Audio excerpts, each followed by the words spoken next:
Dopamine swipe, dopamine swipe. Followers, likes, double tap. Now they control your life. What's up, everyone? Welcome back to another episode of the 817 podcast. I'm Jimmy here with my co-host EJ, where we are going to get into everything business, culture, entrepreneurship, politics in the city of Fort Worth. EJ, how are you doing today? Dude, this might be my definitely top 5 most hungover shows I'm about to do. We had a good time last week. I wasn't in West 7th though, so not getting in trouble. Not with the young folks, but I have a friend in town, so we went around. Did the hop, the usual, tiki, nickel, very classic. I feel like that's a classic. Yeah, classic hop. What would be your hop if you had people in town? I mean, I'm kind of out on the usual now. I feel like it's gotten a little bit too. I don't know. It just lost. For me, it lost the vibe that he used to have. Yeah, their service is very punctual these days. Yeah. The last 2 times I've been there, I mean, nice. It's punctual. It used to feel like, yeah, you passing get a what bill you in get. Congress. Yeah. Yeah. So I like proper. Tiki I haven't is done my proper in a while. Yeah. Tarantula is my go-to. What's your drink there? I like, in general, I think my favorite tiki drink's a Singapore Sling. Oh, I haven't had that one. Yeah, it's good. It's different. It's their only gin. It's really the only classic gin-based tiki drink. But other than that, I love zombies. Zombies are the way I roll. Hey, savage. Yeah. Savage. Well, also, today is what's weird, man. We're dropping this episode, and today, hanging out with people today. Yeah. We're hanging out with each other outside of the podcast. That's even weird. Are you bringing the fam, or is it just... I think so. Yeah. If they want to come. Right? Yeah. So it's for what we're talking about, Hotel Drice, 6 to 8, spinning some vinyl. Which ones you bringing? You have any idea? You thought about it? No, I haven't thought about it. Yeah, I thought about it, and then I stopped really figuring it out. So I'm just going to bring a big box. And then, but here's what's super dope, though. I have some vinyls where it's rarer to listen to this person on this vinyl than getting a ticket to see them perform. Wow. Yeah, think about that. It is more expensive to listen to them on vinyl than it is to go to their show. Big time. Bringing that one to me. Yeah. I'm not even going to tell which one people it is. Gotta flex. Yeah, exactly. It's like art. Yeah. It's a museum. That'll be my next goal once I hit the $1.9 billion Powerball. Since it didn't, nobody won again last night. Oh, really? Yeah, so it went from 1.6 to 1.9. That's insane. Yeah, after taxes over 900 million. Yeah. What would you do? I'd become the Basses. Yeah. Dude, it'd be... Run him out of town. Yeah, there you go. I run the city now. Yeah. So speaking of the city, by the way, a lot of our stories about the city. The first one we talked about was the West 7th story. For the last couple of weeks, West 7th has been in the news, the entertainment district, for having high teen drinking, challenges and arrests. Intoxications are up 8%, public intoxications. Crime in the district is up 15%. And this is just in the first 10 months of 2022. The city council is expected to vote on a new ordinance November 8th, limiting open container, over there, and have more of a ban of open container and reduce underage drinking there. I don't know how this open container. You're trying to tell me in West 7th people were allowed to walk around with a drink? Yeah, I mean, I think in Texas in general, you're allowed to. In Texas in general, you are allowed to, unless it is ordinanced by the city or municipality that you can't in certain areas. But I don't. So you're saying do people really do that? Yeah, so if I bought a can of something at Hop Fusion and I popped it open and walked out. Yeah. And I could be walking up and down, give me some Morgan's ice cream, and people wouldn't come at me. I'm pretty confident. Yeah. Someone tell us how that works. But I'm pretty confident. Well, but what are your take on this one then? I'm just okay, first off, you put more cops in the area, so your crime rate goes up because they're arresting more people. you're saying the crime rate has gone up, but it's only gone up because you put people there to arrest people with the sole intention of arresting people. So that's not like an actual reason for this to be happening.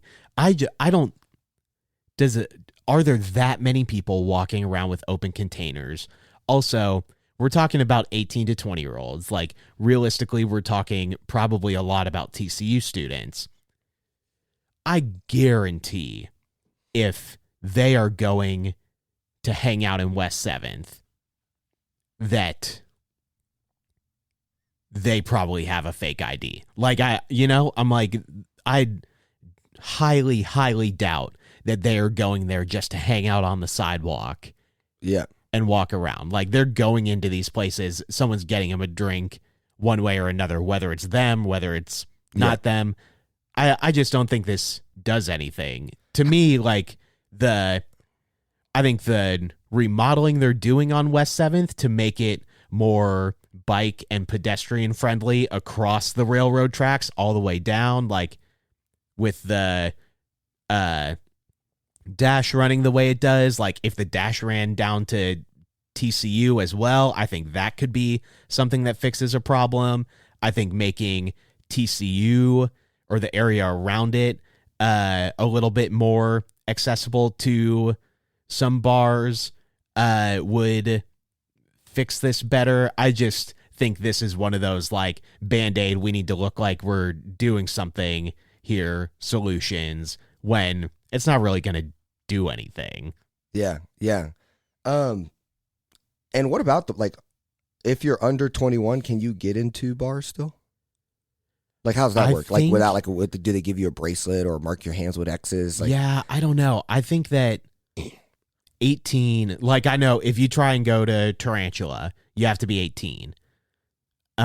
So maybe they like mark your hands so that you can't go in. So I don't know if like the bars in West 7th have different rules where it's 21.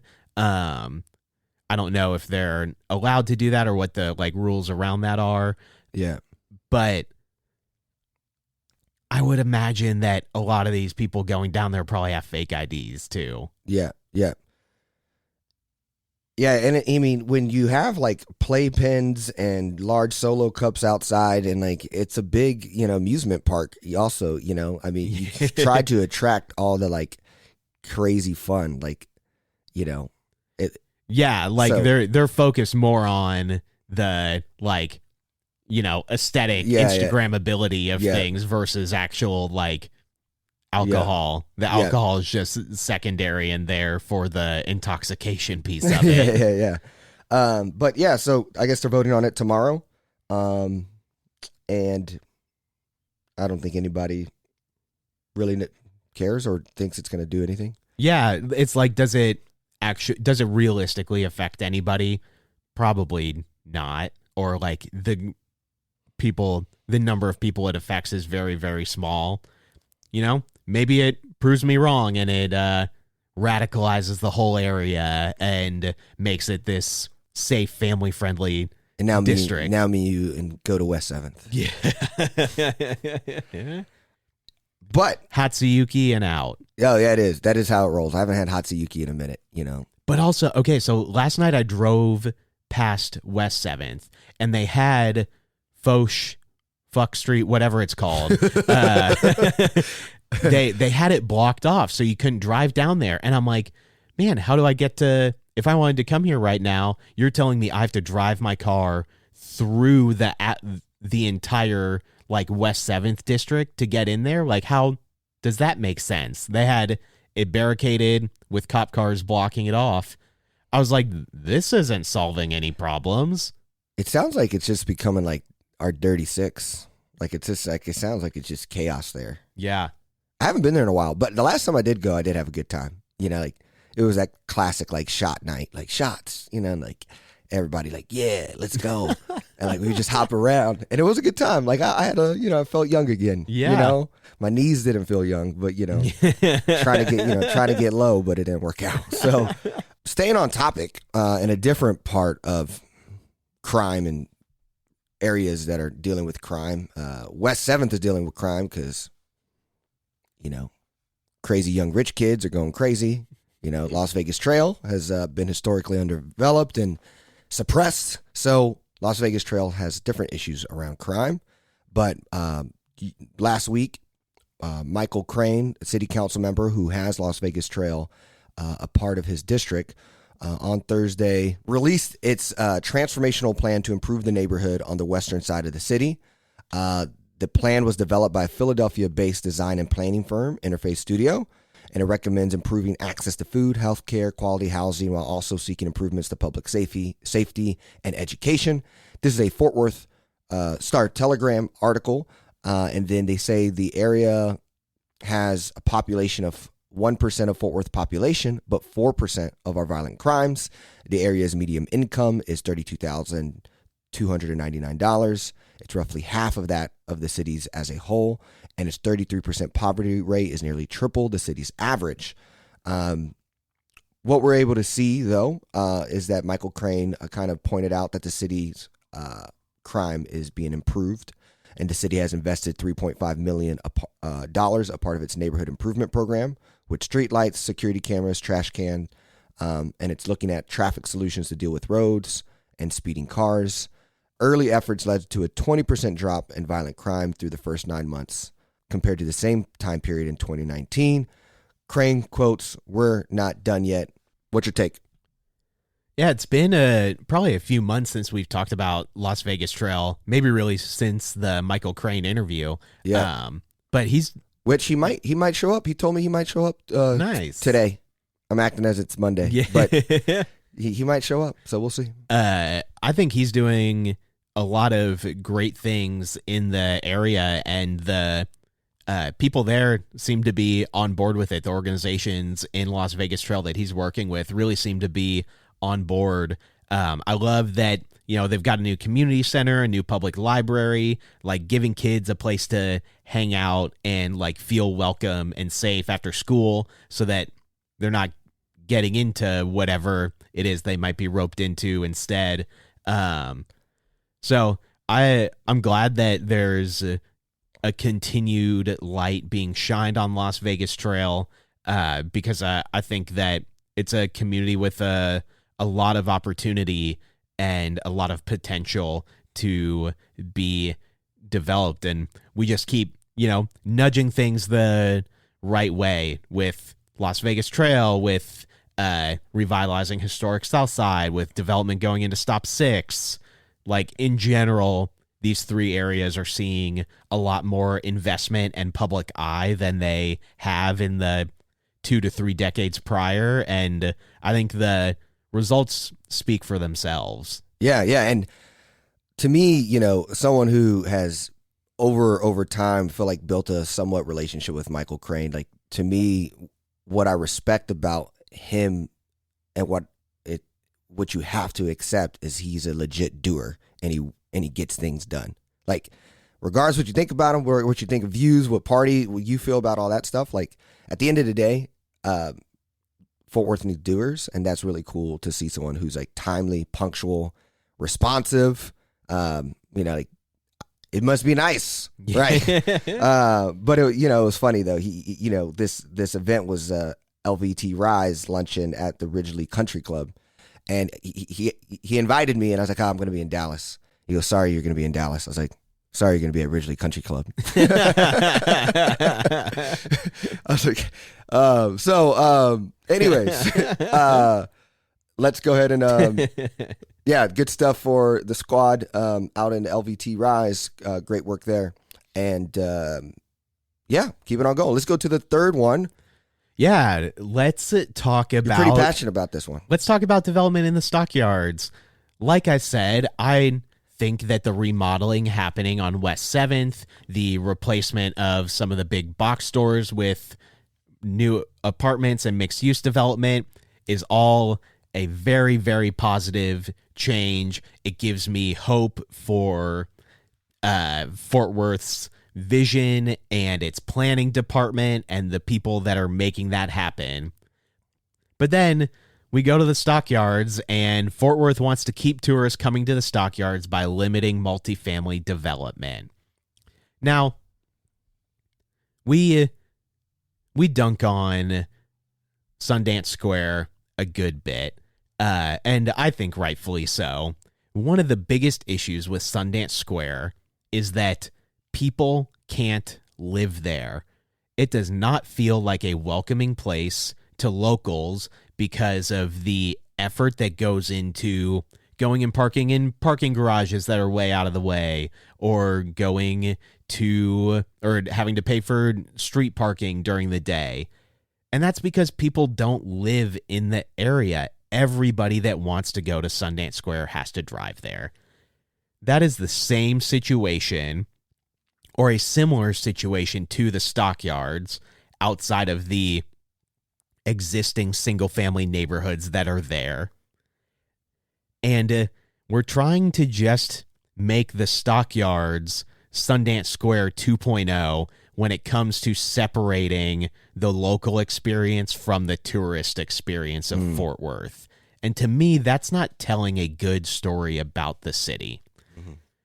So one thing I appreciated from this article is that we do have a transit development study going on for the Stockyards. And I think that's one issue that could be solved, of how do we get light rail? How do we get buses that more comprehensively go to the Stockyards to take locals there?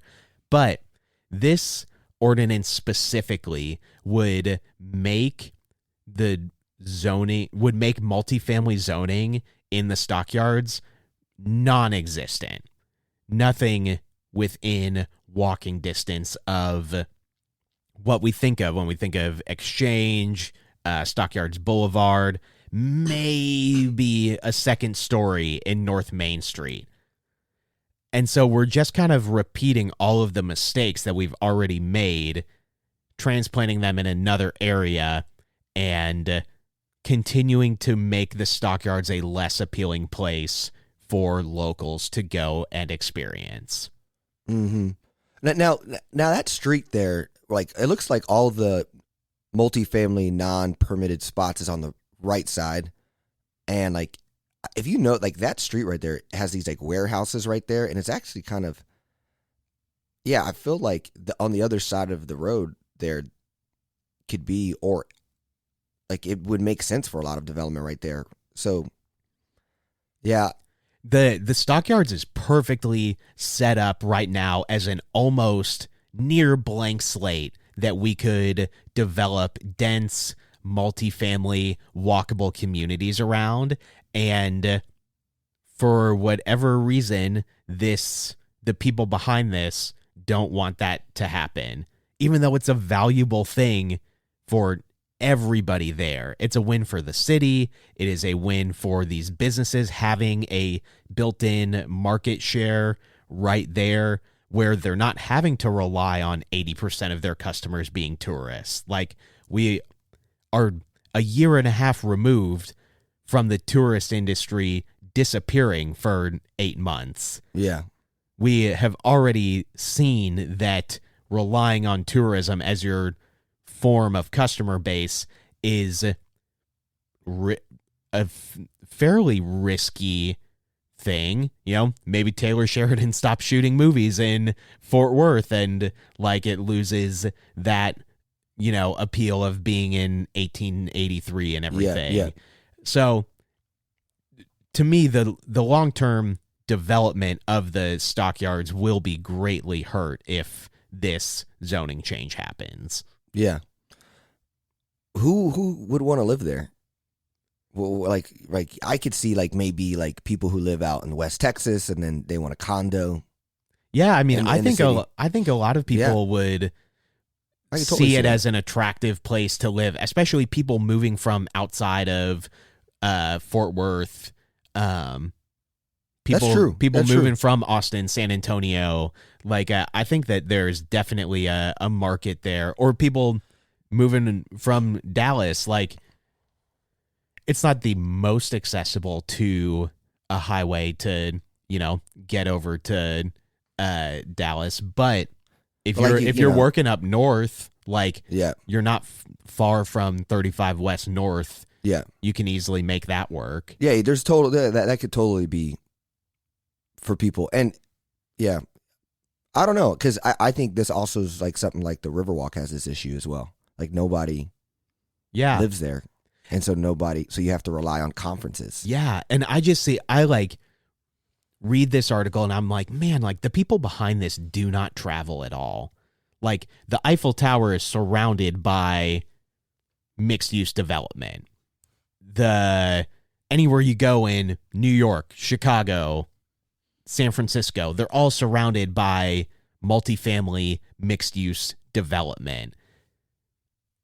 It is a failure on the city to try and separate the tourism experience from the local experience here. I think that there is so much that goes into people coming to visit and being able to interact with people that live here and get told like places they want to go or places that locals like to go and have the opportunity to experience a little more of what it's actually like to exist in this space.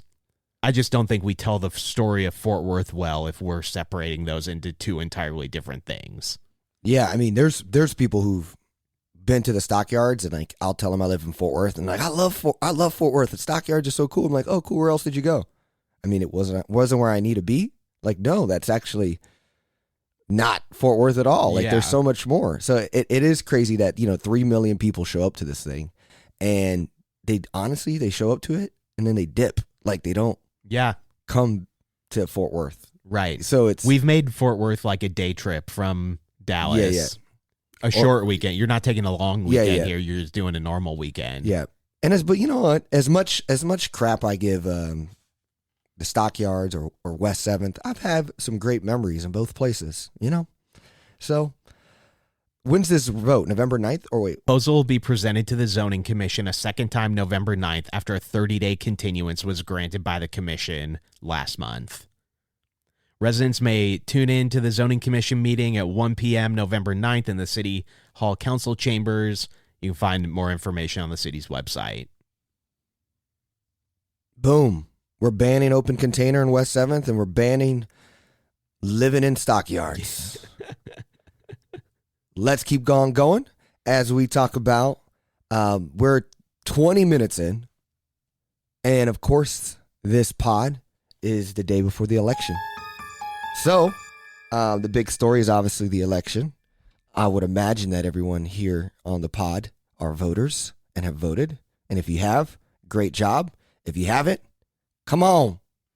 But we're going to talk about the dumpster fire of the Texas election and the current projections and results. Jimmy, where do you want to start? I will start with the fact that since 2018, we have 2 million more registered voters for the 2022 election. Yet the early vote in 2018 is higher, just gross numbers, is higher than what it is for this 2022 election. And yes, 2018 we had a Senate seat, but we're voting on governor. Yeah. And nobody is showing up except for the 70 plus community that knows to do their civic duty. Yeah. You got 47% of 70-year-olds voting and 11% of under 30. Which I will say, like, early voting was open last weekend.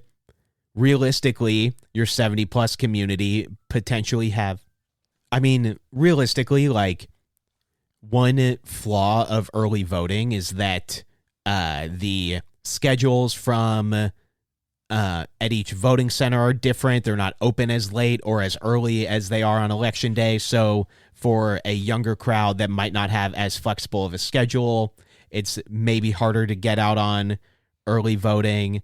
But still, it is disgusting to me that youth voter turnout is not better or even on par with 2018. And it makes it worse to me in Texas that this seems to be the only place that it's happening. Like Georgia, Pennsylvania, Ohio, Wisconsin, all these other states that have also had limits put on how easy it is to vote over the last 2 years. They're having higher turnout, significantly higher turnout than they did in 2018. They're having higher youth turnout than they did in 2018. And so this is just a Texas-centric problem, and that sucks. Yeah, it looks like it's going to be a clearinghouse. Just looking at it, I mean, they're talking about. I saw in the Bud Kennedy article, kind of showing the early voting locations. With the lightest turnout was at Tarrant County College South Campus, which has an enrollment of 7,000 people. Its average day of like people voting was 90 voters a day, and only 270 voters a day cast ballots at the huge University of Texas at Arlington, compared to the 1,500 in deep red color. Tarrant County College Southeast Campus did have a turnout of about 500 voters per day. A lot of that I'm interested to know, like how many more are there in the city than in Keller, things like that. But also like the 11% to the 47%, like what's the actual number differences is that? Like, I don't know how many more 70-year-old pluses are there than people between 18 and 30. I don't know that. But so I feel like it'd be helpful to look at those numbers as well. But at the end of the day, we're talking Beto, you have 85% of the population registered to vote, and maybe 47% are going to come out and actually vote. Yeah, and it's also interesting to me that El Paso County and Dallas County are the two of the Big 10 counties that are not even close to their 2018 turnout. And I would expect El Paso to be, got Beto's back. And that's just not happening. Denton's done really well. Bear's done really well. Tarrant honestly hasn't done that bad relative to the rest. Like, I think it's probably fourth out of the top 10 relative to 2018. But Dallas not showing up and El Paso not showing up are really, really surprising to me. Yeah, the overall turnout may barely reach half of the 2020 election, like you said. And then this was an interesting part. Independent voters are only about 1/4 of the turnout. In 2018, they were nearly half. So, and the solid red counties are the ones showing up. As Texas Tribune defines them, the 216 solid red counties in Texas are well closer to their 2018 total than the big blue counties or the fast-changing counties or the border ones, which I think the big blue is driven a lot by Dallas. The border is driven a lot by El Paso not showing up, which I just find so surprising. It is so stark to me because it is just a Texas issue. And trying to figure out and parse through what is happening here, even though Georgia's made it significantly harder to vote. Ohio, Wisconsin have had very similar things going on. But for whatever reason, Texas is deciding not to show up. Yeah. Derek Ryan, a Republican political consultant, estimated 43% of the statewide early voters came from Republican voters. He compared with 31% from Democrat voters, 27% from voters with no primary election history. That seems high to me. Yeah. 27% of people with no history. One of every 4 person voting, their first time voting. They didn't vote in any of the primaries. Yeah. So, like, Ryan's analysis found a lower percentage of early voters from parties compared with 2018 midterm election. This just, to me, feels weird because I'm too much into a chamber on this. Like, I feel like everybody I know is voting. Like, I feel Yeah. like people are excited. But like, it also goes like Trump Hillary the first time. I mean, people were like, "There's no way." Yeah. But I'm not. There is no way for like tech. But I like maybe like I'm just excited to see what it is. You know, like what's the results, and it will be very embarrassing if it's that bad. I mean, a lot of the national data shows like white suburban moms are not voting. Like women are not voting for Democrat, and the whole like this whole like, oh, Roe versus Wade was going to be like this big thing. Like people are not voting. Like, yeah, that. I read that article, and I think the data behind it is pretty sus. Yeah. Well, you can't trust polls. The way that they, the way that they have been polling. But even here, you know, even look at just look at Tarrant. I mean, in this Bud article here, he talked about, you know, women are only 49% of new voters. So there's like this idea that they're excited more than men to vote, even here is not looking to be like this big leap. Yeah. The one piece from Bud's article that I really appreciated was right at the end, and like, you know, Dan Patrick on his commercials, like, we're not going to let Texas turn into California, blah, blah, blah. And that's a thing that the Republican Party of Texas has been parroting for, you know, 6 to 8 years now. And it was never true, because the people moving from California are not the progressive people of the state. It is the people who feel like they can find cheaper cost of living in a place that maybe fits their lifestyle better. And so they're coming to Texas. So the GOP has won with that, in that they are getting a ton of new red voters coming to the state, and they are getting to use this tagline of, we're not going to let Texas turn into California. And I think we're seeing some evidence of that here, even though it still doesn't necessarily answer the question of why are we the ones where turnout is not up. Yeah. No, yeah, good points. And I agree. He did highlight that. But I don't know, like even just looking at this data from the Fort Worth Report article of like, this is a Derek Ryan, a Republican political consultant, 43% statewide early voting.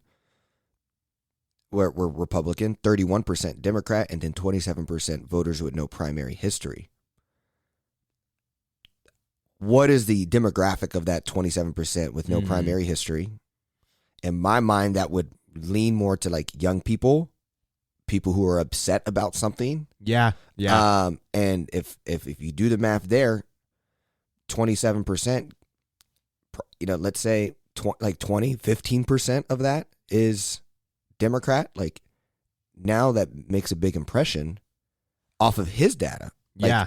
Like, to me, that 27% is probably the only highlight, or maybe one flick of hope, is like, if 27% of early voters have no primary history, Democrats would have to pull 20% of that to make it 51-49. But like, to me though, like, yeah, and like, to me though, that's like, what is the what is the GOP or a Republican getting up and like, oh, I'm making this my first one to vote, where there's a lot of incidents like abortion, like gay rights being protected, Uvalde, like that. There's a lot of reasons that people might have gotten like to like, I'm gonna go vote now, like kind of thing. So I don't know, but maybe I'm looking at that data wrong. But I mean, I think that's probably what Democrats are banking on. But you're feeling like a 10%. Oh yeah, on I mean, based on he's going to do worse than the years with Cruz. It was 4%. Yeah. Based on what turnout is looking like now, I would fully expect Abbott to beat Beto by 8 to 10 points. Does this not give, could this not give, though, Hillary Trump first time around vibes, in the sense that nobody went out and voted for that either? And then a surprise happened. Yeah. Trump was 5% chance. And the dude came out. I see what you're saying. Is it because, a lot of people, this means a lot of people, half people compared to 2020 didn't vote. That, right? Trump was exciting. Biden was exciting. Yeah. I just think the history of who has voted already and who always votes, I think that's the confidence looks too high for. We have the baseline of I think that Democrats in Texas and nationally have a higher ceiling than Republicans. Republicans have a higher floor. And so the onus is always on Democrats to try and figure out how they can get above the floor that Republicans have. And I think based on who has turned out so far, Republicans are hitting their floor that they need to, and Democrats are not getting to their ceiling like they would have to be able to win. Yeah.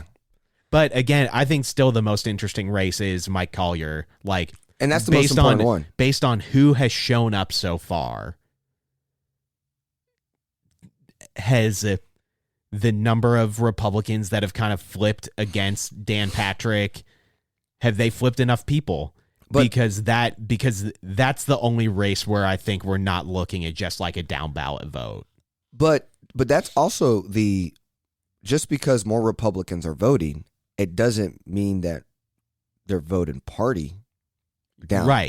True. So it's I think maybe I'm too biased and starry-eyed about Fort Worth, but I think our Republican leaders, the Betsy Prices, the Mayor Mattie Parker, Colin Whitley, Michael Crane, do I think if you wanted me to bet, did they pit Tim O'Hare? I don't think so. Yeah. I don't think so. Yeah. Okay. So did they pit Dan Patrick? I don't think so. So if that, yeah, you're right. 43% of early voting is Republican, but we don't know how many people are doing that. There's a lot you can do behind closed doors. That you can't do. Out in the open. So just because Republicans are voting a lot, who knows? These little elections could make the difference. Now, I think the Tim O'Hare, he's going to dust. Which one's going to be more separated? Tim O'Hare, Deborah, or Beto Abbott? Which one? I think Beto Abbott. Yeah, you did. Maybe not in Tarrant County, but I don't know.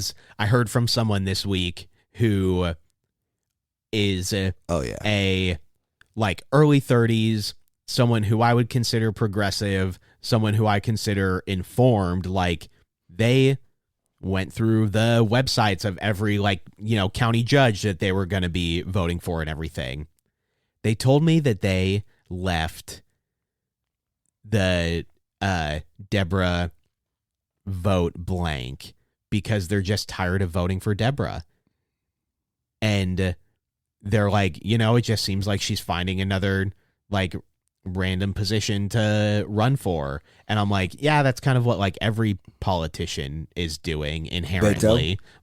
All of these people, very few of these people live in the district that they're representing outside of our city council and school board. But I'm on some level, that's what everybody's doing. But they were I'm just tired of voting for Deborah. And I'm you literally read through Tim O'Hare's website and said I would rather not vote on this. My opinion of you has changed. Yeah.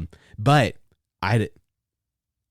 how many people are thinking like that? I don't know. Hopefully nobody else. But if someone has had that thought process, they're probably not alone in it. Yeah. Yeah, which that makes me nervous. And that's you're overthinking it.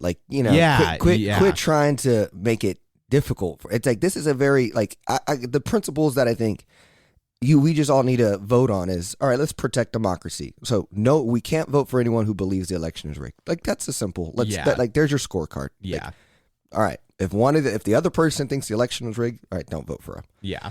Number two, are they trying to put their beliefs on you and operate your county, country, state in a belief view that they believe in, but it's not free? Right.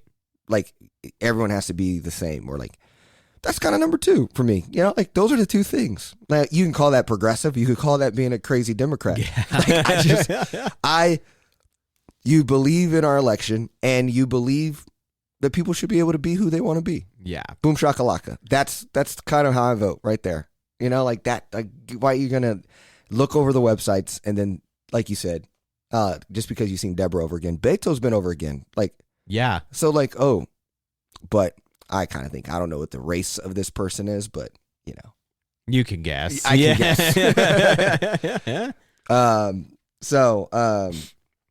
Yeah, man. Well, either be depressed with us at Hotel Dries or share some of your optimism with us at Hotel Dries. I'd be curious to know what some of our listeners think about this. We could cry together, die together, 817 for life. It's something like that the Bad Boys did. But anyways, all right. If we were the Bad Boys, who's Will Smith and Martin Lawrence? I'll take Martin Lawrence. You're fine. You could be Will Smith. Sounds good. Awesome. All right. So, wins and losses. I'll start with my loss, and this is something flying under the radar. I haven't seen much reporting on it, but it's not Tarrant County specific. There is a case in Texas that could make it a crime to do basic journalism. In 2017, cops jailed Priscilla Villarreal in Laredo, Texas. Her crime? Publishing 2 routine news stories with info that hadn't been released to the public. It was the Laredo police that gave her the information, and it was the Laredo police that arrested her for publishing it. In Texas, it's illegal to solicit non-public info from government officials if the person asking has a quote-unquote intent to obtain a benefit. So the cops said that Priscilla, who had a reputation for criticizing them, stood to benefit from her stories by getting more Facebook followers. That interpretation would make the media industry an illegal operation and everyone who participates, whether on the right or the left, criminals. Every journalist publishes info to get viewers, to get clicks, to make a living. It would seem a very obvious First Amendment violation, and yet the Fifth Circuit Court of Appeals can't decide. The lower court gave the cops qualified immunity because there is no precedent that jailing someone for this is unconstitutional. Absurd. The appeals court forcefully overturned, and then the court voted to rehear the case. But this really isn't a partisan issue. The judge who wrote in favor of her, the one who forcefully overturned, James Ho, is not exactly known for being on the left. He said, if this is not an obvious violation of the Constitution, it's hard to imagine what would be. This is the guy who teaches at Yale Law and continuously slams into cancel culture. So, we need Priscilla Villarreal to win, not just for those who like her, but more importantly, for those who don't. Literally, this is saying that if you asked a government official a question, they gave you an answer before that information was made public, and you published a story on that, you could be arrested for soliciting that information for quote-unquote your benefit. That's literally what journalism is. The government could then refuse to release any information, refuse to tell you anything, and reporters would not be able to report on it. That's kind of a big deal. So, my loss is that how is this not bigger? How do we, yeah. And how's this not even bigger outside of, classic Texas, we won't talk about this, but yeah. Right. how is this not coming up on NPR. Yeah. I don't it just feels insane to me that this is even a question and that the quote unquote party of free speech would not want to protect something like this.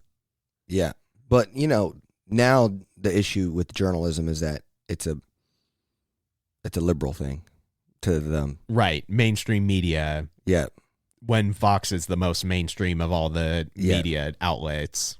God, that stuff's crazy. So that's my loss. And I don't know. We're going to have to pay to hire security for all of the local government reporters if something like this were actually held up. Yeah. Just imagine a Tatiana Jefferson. Anything around that. We would not be able to publish. Nobody would be able to publish anything other than exactly what the cops told you happened, which we know that cops lie on police reports. We know that the statements that are put out by them are 100% BS.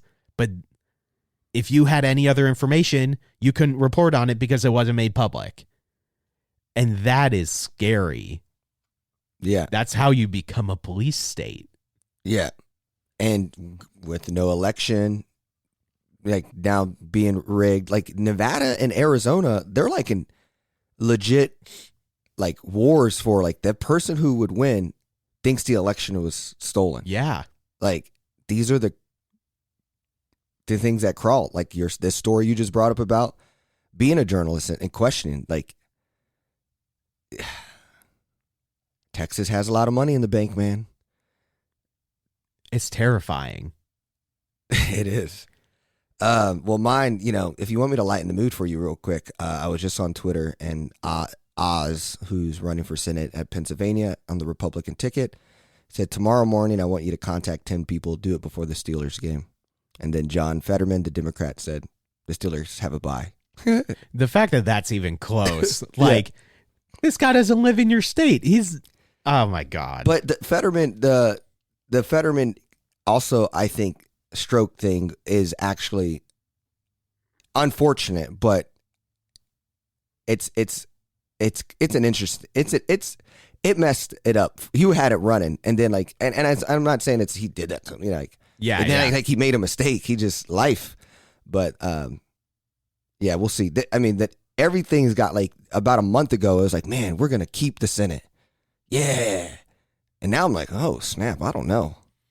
Yeah, I think the last couple weeks have turned around, where I think that we'll probably keep the Senate but lose the House. And that's another thing that I haven't seen talked about very much this election cycle is just how much redistricting nationally is affecting the House. Republicans, I think, likely will take a 20 to 30 seat advantage in the House without having to win competitive districts. And it's just because of the cycle of redistricting and where state legislatures were able to draw lines. But I'm crossing my fingers. I think that we'll get to 51 in the Senate. But it'll be interesting to see how that stalemate plays out for the next 2 years. Yeah. Well, let me hit. I know what we got to get to. I have 2 wins. So you want to share your win? Yeah, I'll share my win. Now let me go ahead and jump in. I'll just jump in because I know you just got off your passionate request to save society. Mine is my win number 1 is this Nike Live to open up in the University Park Village.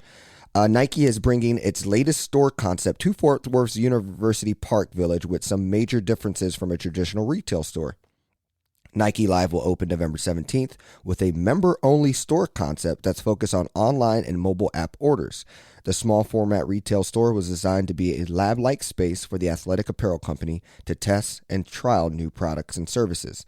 Nike describes the store format as a digitally enabled brick and mortar shopping experience. While Nike membership is free, shoppers must sign up to shop from Nike Live and receive online perks like free shipping, access to special shoes, and gear collection. It's going to be between Anthropologie and Talbot's. I was wondering what was going into that space. Nike Live. Nike Live, that's cool. Yeah, pretty cool. Yeah. As a wannabe sneakerhead.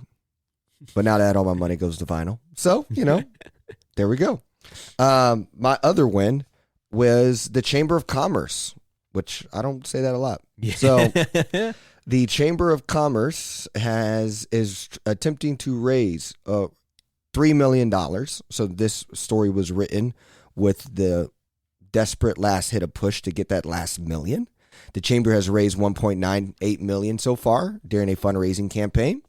The goal is to step up our economic development game to attract new businesses. The money will be used to locate, recruit, identify businesses. The Chamber ultimately hopes to have an $8 million budget to be in line with other chambers and economic development organizations around the country. Fort Worth ranks at the bottom of funds dedicated to economic development, as it's at the bottom of corporate relations compared to the rest of the Metroplex. However, the city of Fort Worth ranks second next to Sherman in economic deals in 2021, based on value of deals with $569 million. So it's a win because the chamber, I feel like, are actually doing stuff and taking action and raising some money. Will they get to $3 million? But all in all, I think this conversation is big. I wonder what the relationship is between Fort Worth Chamber and the economic development. Are they collaborative? Does the chamber want to be the economic development's Visit Fort Worth? Would the economic development rather build their own and be like, nah, chamber, we want to do it a different way? I feel like how that rolls out is going to be interesting here in Fort Worth. Yeah, for sure. My win, the Women's Tennis Association finals were at Dickies Arena this past week and weekend, and I think it was a really cool event. Coco Gauff was here. Their number one woman in the world was here playing.